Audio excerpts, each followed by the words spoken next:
Let's talk about the genocide. Let's talk about the unfolding, unabated, continuing destruction of Gaza. What is the UK doing to prevent acts of genocide? This is a call for action for the Arab countries as well. Hey, I'm Sondos Asem, and today I'm sitting down with Francesca Albanese, an outspoken international human rights lawyer and the United Nations Special Rapporteur on the situation of human rights in the Palestinian territories occupied since 1967. She is the 8th person to hold that role, and the first woman. She's a self-described reluctant chronicler of genocide, as she has been one of the most vocal critics of Israel's onslaught on Gaza since October the 7th. Within the past year, she has submitted 2 reports to the UN Human Rights Council, where she outlined her legal opinion on why the attacks on the Palestinian population may amount to genocide.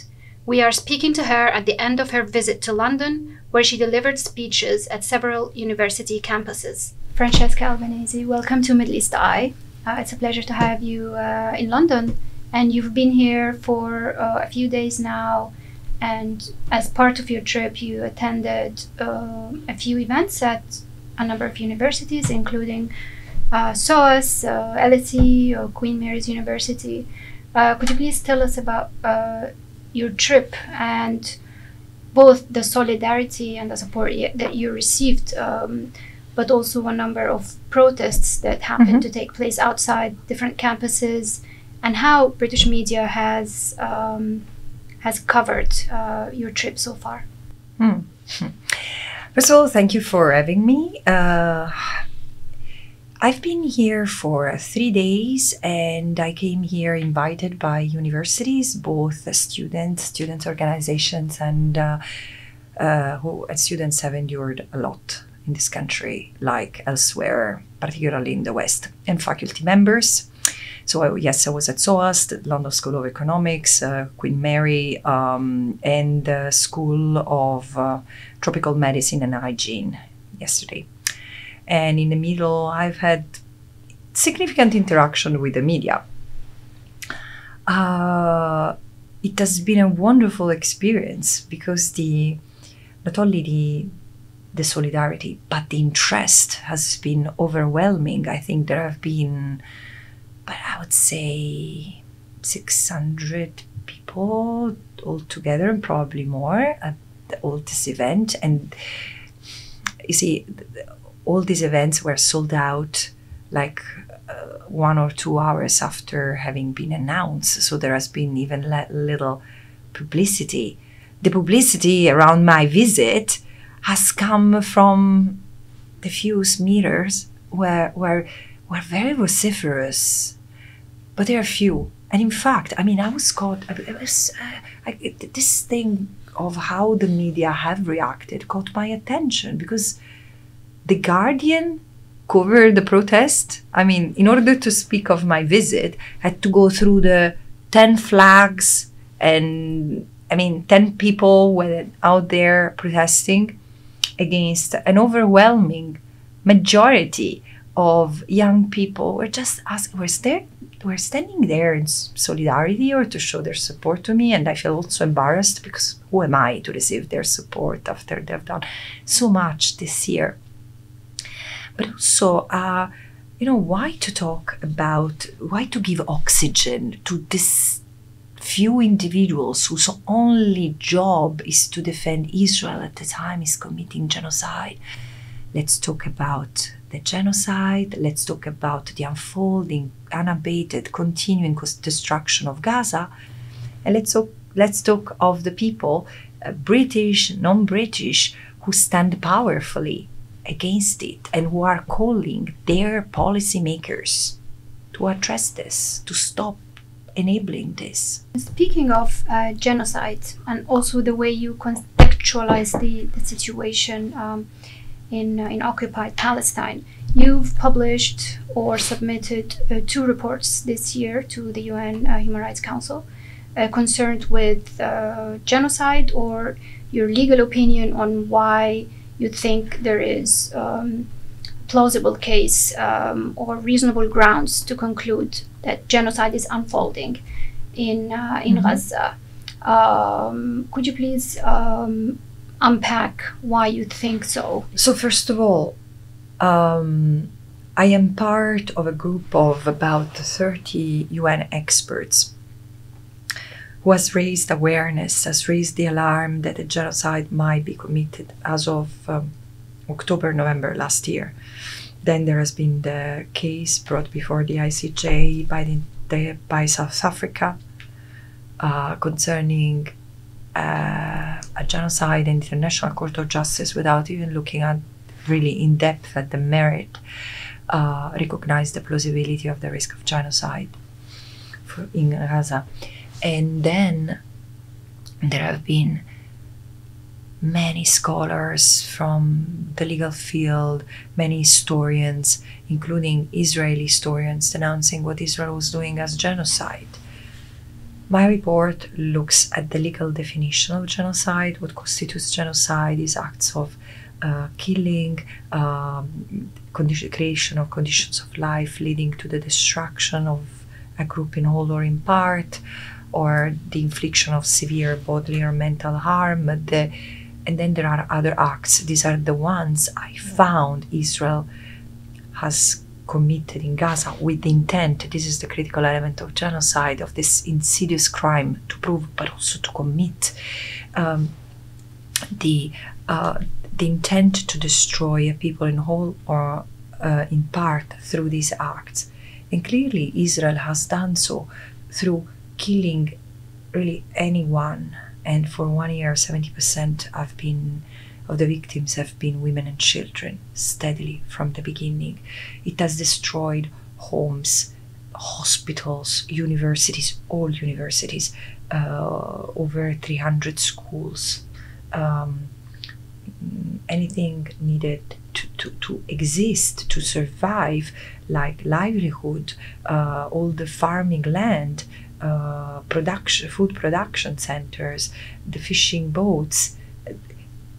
As the head of forensic architecture has said, Gaza has been like leveled. It's the ungrounding.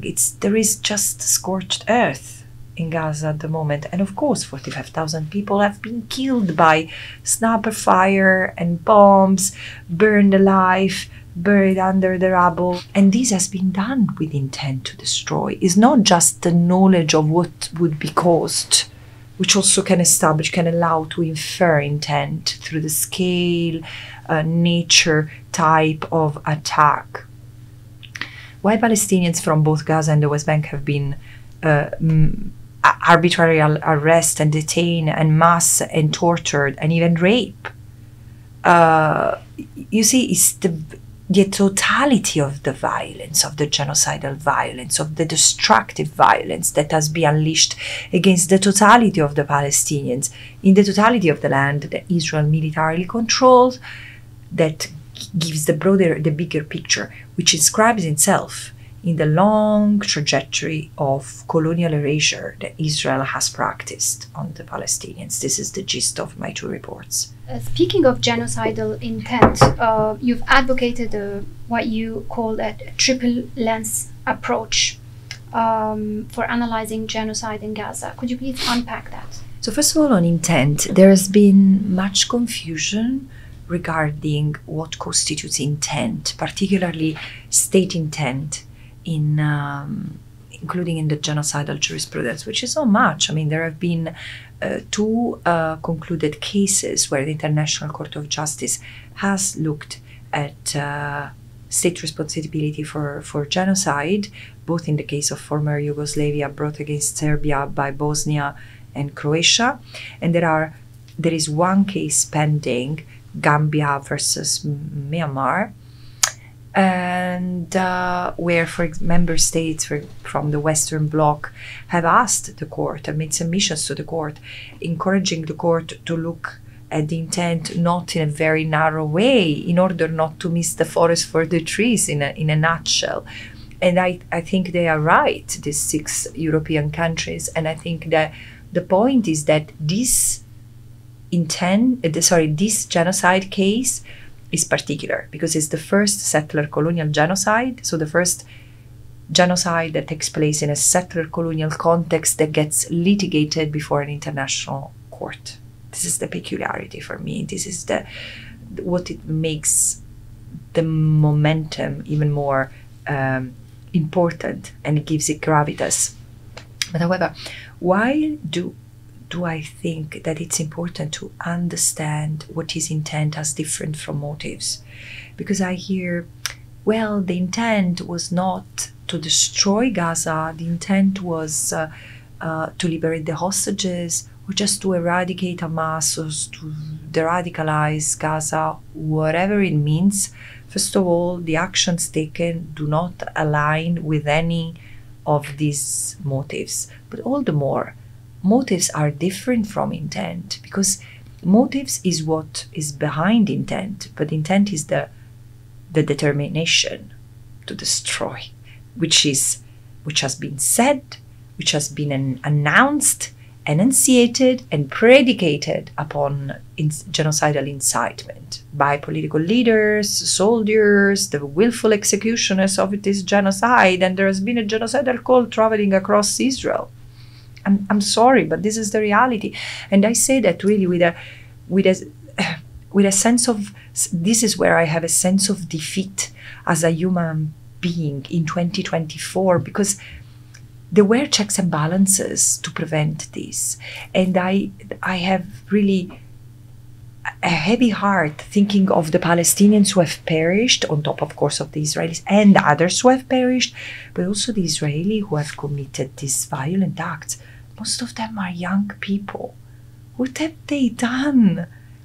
They will have to live their entire life with the vivid memories of the bodies they have crushed, the babies and they have killed, the children they have shot in the head, the thousands they have let starving, the hundreds of thousands they let homeless, the millions they've entrapped and killed and genocided for 403 days now, calling them animals, celebrating the misery they were inflicting upon them. It's grievous, isn't it? So let's go back to this whole thing.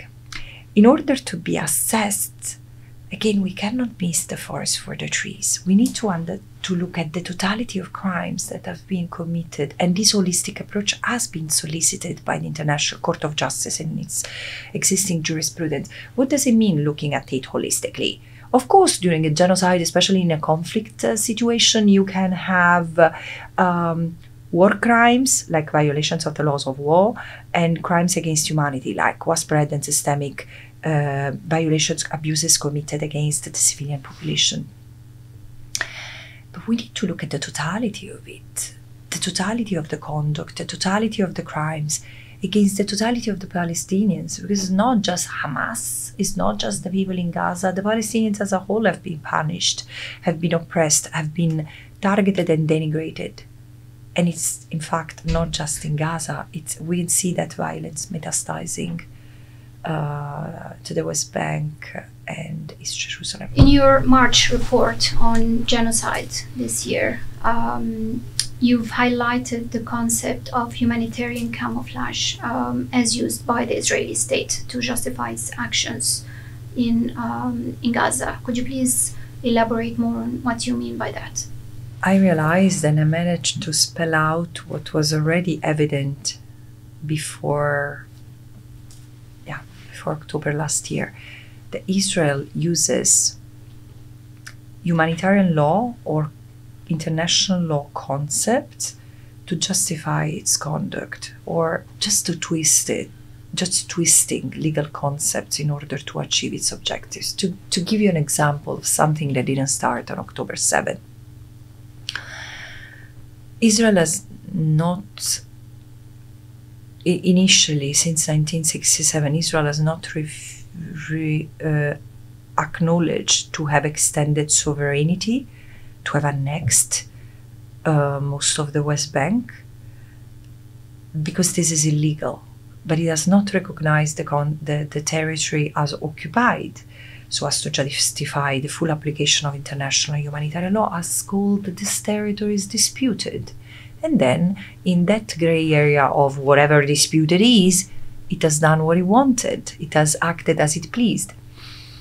Same, and there I could give you other examples, but following, as of the early weeks of October 2023, Israel has launched an attack against the people of Gaza that was unprecedented. I do remember the testimonies from the genocide survivors saying this is like nothing else we have experienced. They saw that they were hit as a people. Their symbols of identity were being destroyed, being again like fields, churches, mosques, cultural centers. I do remember it vividly from the very beginning. This is what came across people from Gaza.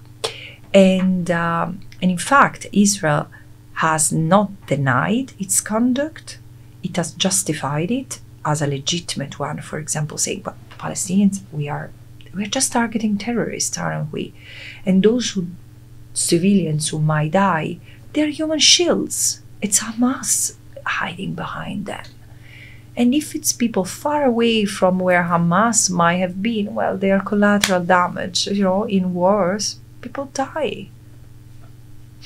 And then this is why you need to look how the military conduct has taken place in violation of the principle of distinctions between civilians and combatants, abusing of the concept of human shields, which is not what Israel projected. Human shields is what we have seen Israel using Palestinians to go into the tunnels to see if there were booby traps, or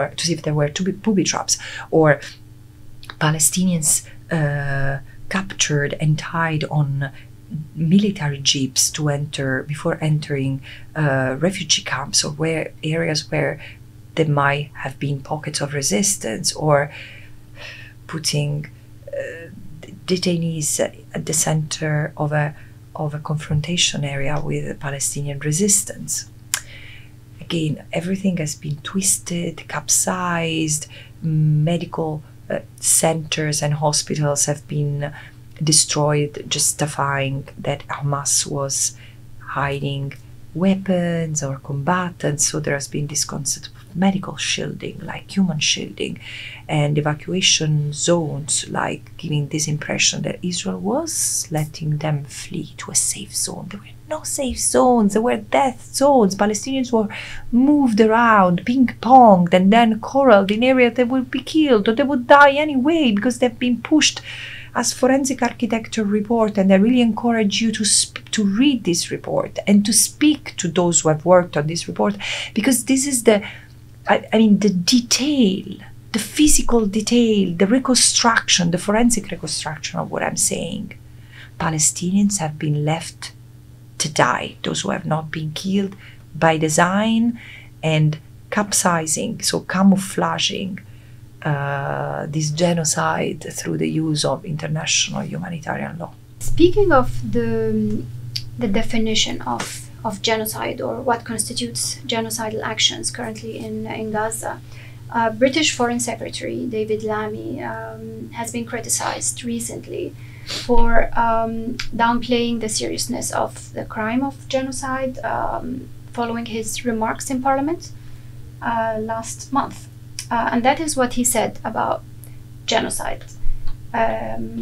Quote, "Those terms were largely used when millions of people lost their lives in crises like Rwanda, the Second World War, the Holocaust, and the way that they are used now undermines the seriousness of that term." What do you make of such comments? Honestly, when I read it, because I'm not an expert on UK politics, and I don't check the bio of UK politicians all the time. I've not had the chance to interact with the new government so far, So somewhat I hadn't realized that Mr. Lamy was a lawyer. So I said, I mean, as a politician, you might say that for political convenience. You are still a genocide denier. Because, excuse me, what are you saying? You see, it's interesting because he's referring to cases of where genocide has resulted in sort of an industrial scale of killing, of mass extermination, like in Rwanda and during the Holocaust. But it's not the numbers of those killed who determines whether or not there is genocide, and any lawyer would know that. So I was surprised. And this is even more serious to me. Because, you know, in Bosnia-Herzegovina, 8,000 people were found dead were killed in Srebrenica. I understand that certain jurisprudence might have inclined Mr. Lamy to conclude what he said, but by doing so, he's denying that genocide occurred in the case of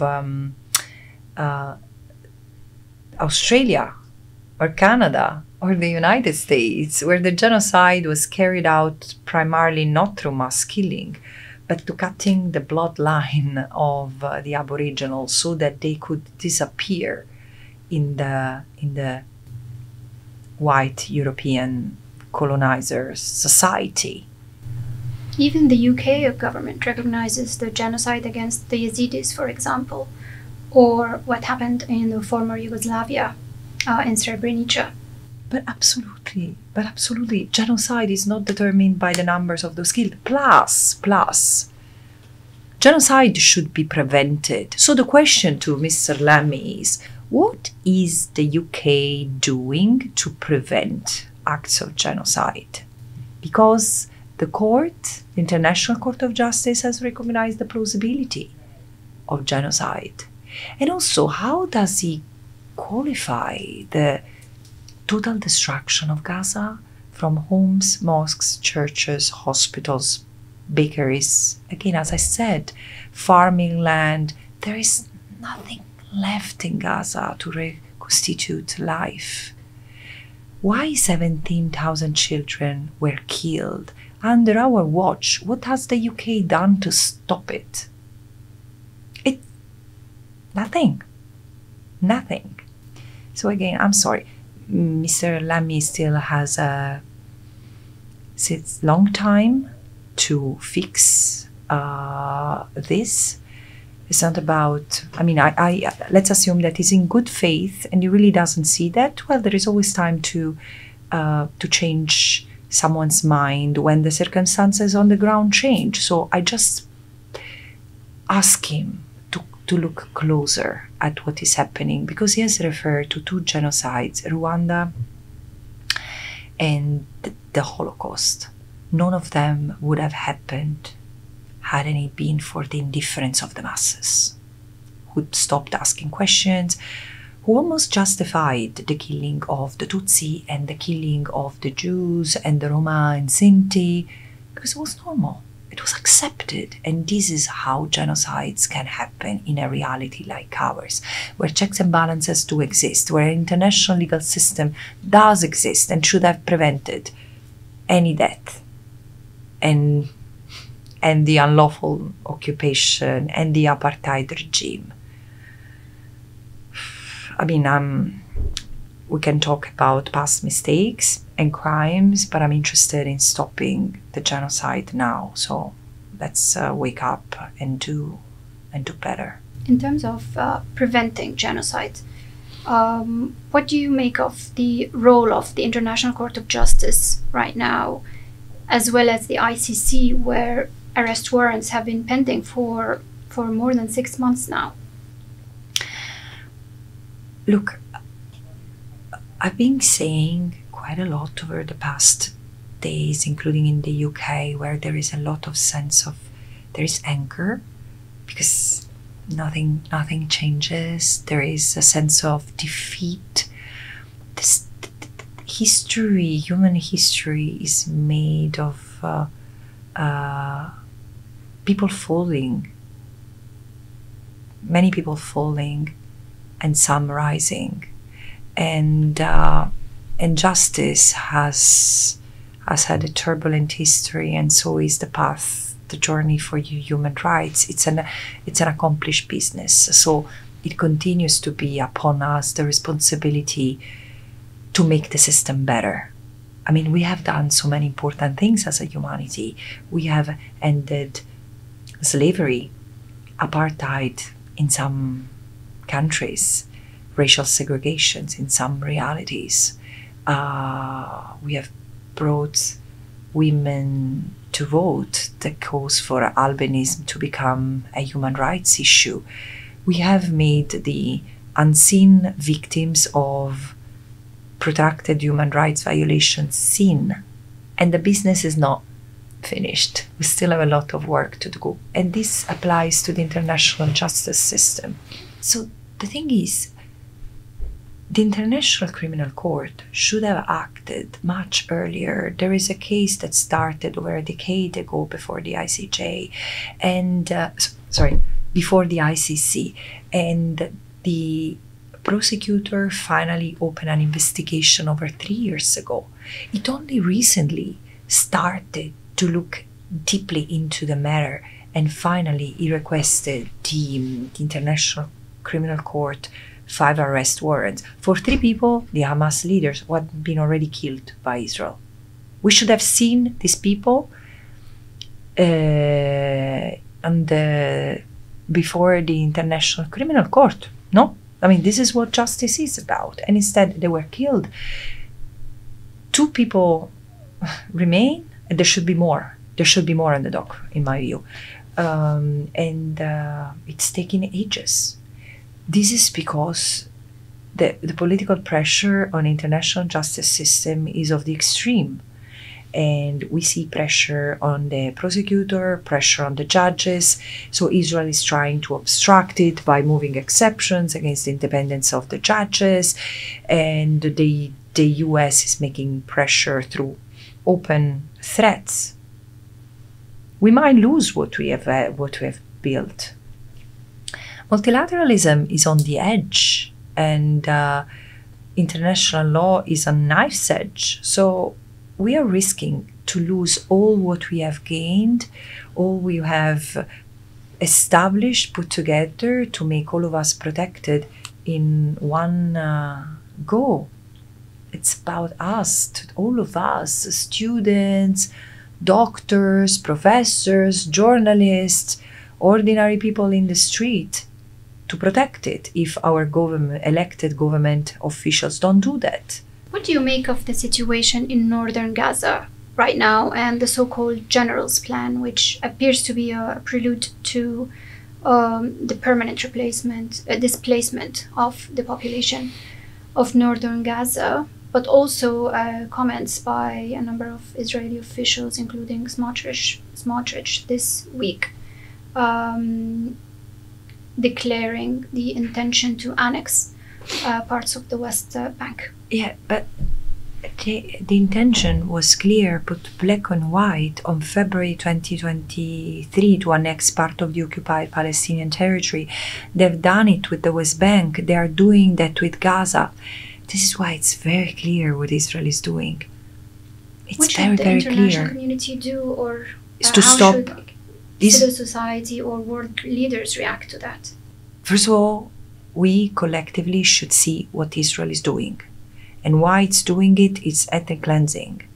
Israel is genociding the Palestinian in Gaza in the pursuit of getting as much land as possible without the people, without the Palestinian people, because they are an encumbrance. They are an obstacle to the realization of greater Israel with Jewish sovereignty from the river to the sea. And genocide is a is a means to an end. We need to understand that. We need to stop this. And the international legal system is geared to stop it, because member states have an obligation not to aid and assist Israel, as it's committing crimes from maintaining an unlawful occupation, violating Palestinian self-determination, committing apartheid and racial segregation, and acts of genocide. So an arms embargo is absolutely necessary. It's what is transferred to Israel, but also what is purchased from Israel, which is endangering all of us, because it consists of what Israel has experimented on the Palestinians for decades, and even now, weapons that allow to control masses, to confine masses, and to exterminate masses. And this is extremely, extremely dangerous. The surveillance system that Israel has perfected and then sold abroad, like Pegasus and other spying devices, all these must be stopped. But also, you know, Europe is the first trading partner of Israel. There is no other way than cutting these ties, because these provide Israel the tools to continue to oppress the Palestinians. So today, diplomatic, political, economic, military, strategic ties, financial ties with Israel must be seriously reconsidered, and whatever is considered harmful to the Palestinians, pretty much everything must be curtailed. Israel will have to be isolated, as apartheid South Africa was isolated at the time of apartheid. And we shall not forget, the Black South Africans have experienced the most brutal part of the apartheid just 1 or 2 years before apartheid collapsed. So the brutality we see today also signal that we might be close to an end. But the end of what? The end of the apartheid, or the end of the Palestinian presence in in Palestine, what remains of Palestine? How this will end depends on all of us. Every one of us has a role to play in this. So apartheid South Africa was suspended from the UN General Assembly in 1974. One of your recommendations publicly or in your reports has been to threaten to suspend Israel or unseat it from the UN. Yeah. Do you think this is feasible, and how would that take place? It is feasible, but of course it depends on political will. In a sense, I've not made that recommendation even for the genocide that is ongoing, for 57 years of unlawful occupation. But look at what Israel has done to the United Nations this year, accusing everyone and every possible organizations, from the Secretary General, independent experts, particularly myself, I've been PNG'd, but also the Special Rapporteur on the right to food, the Special Rapporteur on adequate housing have been violently attacked, we've been accused of anti-Semitism, of supporting terrorism, of being, again, I can't even go into this, but so the Secretary General has been PNG'd, and the General Assembly has been under attack, and so the Human Rights Council and International Criminal Court. I mean, the International Criminal Court has even been spied and threatened by the Mossad, according to an Israeli-led investigation. And on top of it, over the past 403 days, Israel has attacked, targeted, on some instances even destroyed UN premises, schools, hospitals, clinics, distribution centers, as they were sheltering Palestinian displaced people in Gaza. It has killed 237 UN staff members. It has even hit the UN peacekeeping mission in Lebanon. It has tabled and passed laws that outlaw UNRWA operations in Israel, which means that they cannot operate in the occupied Palestinian territory. This is pretty brutal, pretty unprecedented. It shouldn't set a precedent, and this is why it should be followed by forceful measures. Would you consider the banning of UNRWA an act that could amount to genocide or a genocidal act? I think that the attack on UNRWA is part of the colonial erasure of the Palestinians, because it's not only an attack on the UN as they through this agency provide lifeline support to the Palestinian in Gaza. It's also what the agency represents for the Palestinians. It's linked to their identity not only as refugees but as Nakba survivors, and this is something that should be considered, kept in mind. And this is also the end of a 20-year struggle that Israel has mounted against the agency, accusing it of standing against peace, of being an obstacle to the resolution of the conflict, to perpetuate the refugee crisis by giving Palestinian refugee status. These are lies. I mean, my whole scholarship proves that these are fabrications, and well, UNRWA has many limitations toward the Palestinian refugees first and foremost, but it's not either an obstacle to peace nor a factor, an entity that procrastinates and protracts the Palestinian refugee status. What protracts the refugee status of the Palestinians is the never-ending occupation, never-ending dispossession, and the never-ending Nakba. You've addressed the reaction or support of Western states for the Israeli state.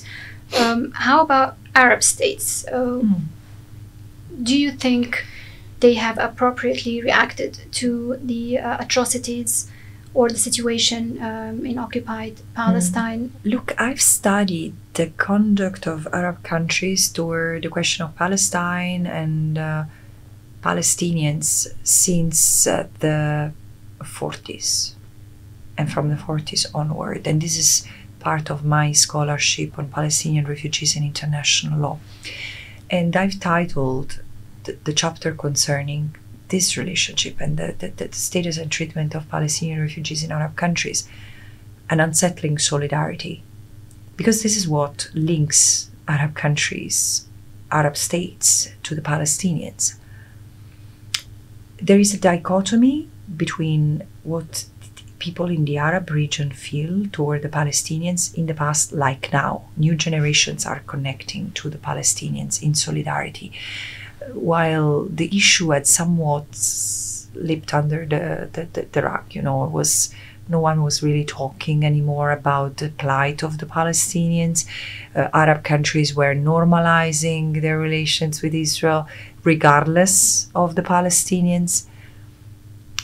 So I think their neglect has also been part of the problem, in a sense has nurtured this sense of abandonment and despair among the Palestinians.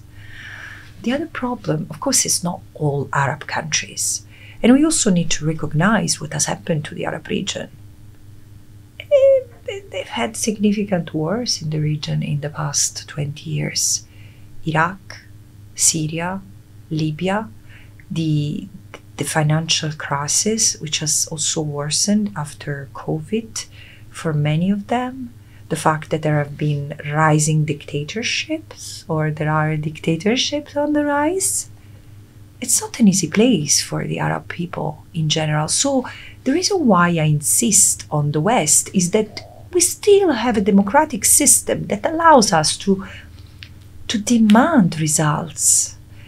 This is not the same for many Arab people, but still Arab countries have remained very strong in solidarity with the Palestinian people, most of them, rhetorically, but practically.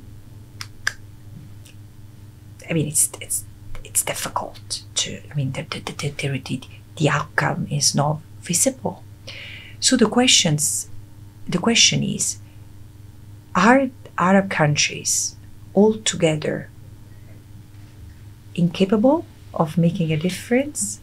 Is their political power so negligible that it doesn't show? Thus their voice is unheard? Or there is more, that they are not united enough, because I do see that there are other countries really pushing, both in the General Assembly and through their actions, but they are a minority. So is it that there is no capacity to coalesce around a common cause? And today it's not just Palestine, it's Lebanon. I mean, the destruction is spreading within, at the heart of the region. This is a call for action for the Arab countries as well. Francesca, thank you so much for being here and for your time today. We really appreciate it. Thank you for having me.